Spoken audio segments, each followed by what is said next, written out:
So pitch number 4 की बात करते हैं, जिसका आपको और मुझे दोनों को बहुत इंतज़ार था, क्योंकि प्रोमो में ही कुछ झलकियां नज़र आ गई थी कि ये किस हद तक जाने वाली पिच है और इसके अंदर मतलब क्या क्या चैलेंजेस आ सकती हैं, किस तरह के काउंटरफिट अटैक्स हुए एक दूसरे के पार्टिसिपेंट्स का शार्क्स के ऊपर, और शार्क्स ने उनको किस तरह से डील किया।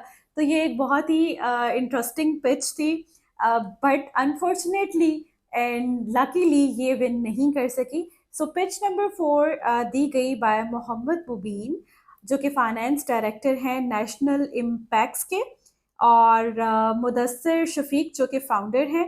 तो इन्होंने बेसिकली पाकिस्तान के अंदर मशीन मेकिंग का काम शुरू किया, जिसके अंदर plastic printing, packaging plus converting industry की मशीन्स ये खुद बनाते हैं बजाय के बाहर से इंपोर्ट करने के। तो इनकी जो आस थी वो 300 करोड़ थी। हमारी आस्क है 300 करोड़। कितनी? 300 करोड़। 300 करोड़। 300 करोड़। 3 अरब 300 करोड़। 3 अरब रुपए। और कितनी इक्विटी आप दे रहे हो? 3%। 3%। यार ये तो मेरा ब्रेन शॉर्ट सर्किट हो गया।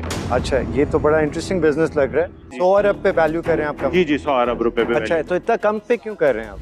जो कि 3 अरब रुपए बनते हैं, और उसके ऊपर वो जो इक्विटी ऑफर कर रहे थे वो 3% थी, जिसने तमाम शार्क्स को ना सिर्फ हैरान बल्कि परेशान भी कर दिया। और जब उनकी इवैल्यूएशन की गई, उनसे क्रॉस क्वेश्चनिंग के थ्रू सारी चीज़ें पूछी गई, तो इसके ऊपर आखिरकार यही बनता है जो कि इस एपिसोड में हुआ।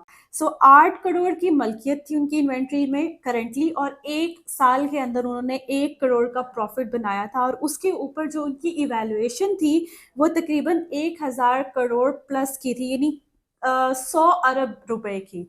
तो इस इवैल्यूएशन की कुछ समझ नहीं आ रही थी कि कैलकुलेशन किस बेसिस पे की गई है। अभी मार्केट के अंदर इतनी स्टेबिलिटी है नहीं, और ये किस बेसिस के ऊपर इवैल्यूएशन की गई है। तो यहाँ थोड़ा सा गर्मा गर्मी भी हुई, उस्मान बशीर ने थोड़ा सा अपना टेम्पर लूज किया, जो कि अक्सर वो कर जाते हैं। लेकिन जो जुनैद इकबाल हैं, उन्होंने बहुत हम्बली, बहुत काम रहते हुए उन्होंने इस सारे सिचुएशन को फेस किया। प्लस फैसल अब्बास साहब की भी जो फेस एक्सप्रेशंस थे वो बहुत ही क्यूट से लग रहे थे। रोमाना डाडा वाज आल्सो शॉक्ड। सो सारे शार्क्स जो हैं उस वक्त अजीब सी कश्मकश में थी, क्योंकि एक बुजुर्ग उनके सामने था जिनको वो डिसरिस्पेक्ट भी नहीं कर सकते थे, लेकिन उन्होंने बहुत ही प्रॉपर वे में, अच्छे वे में, बहुत तरीके से उनसे माजरत भी की, और उनको जो है वो अलविदा कहा कि हम यहाँ पे इन्वेस्ट नहीं कर सकते। लेकिन वहाँ पे जो एक दो चीज़ें पसंद नहीं आई मुझे, या आई डोंट नो कि इसके अंदर अब कोई स्क्रिप्ट था या वाकई ओरिजिनली ये पिच इसी तरह से ही पिच की गई थी। तो इसमें फैसल अब्बास ने कहा कि इस 300 करोड़ के लिए मैं तो अपनी औकात, मेरी औकात ही नहीं है कि मैं इतना दे सकूँ ना। और फिर इसी तरह से राबील वराइश ने ऑफर की कि आप ऐसा करें कि आप मुझे अडॉप्ट कर लें बेटे के तौर पे, और बाकी सब शार्क्स से कहा कि हम इंटर्नीज बन जाते हैं आपके, क्योंकि इतनी बड़ी जो आपकी डिमांड है वो उस इवैल्यूएशन की बेस पे जस्टिफाई नहीं हो रही।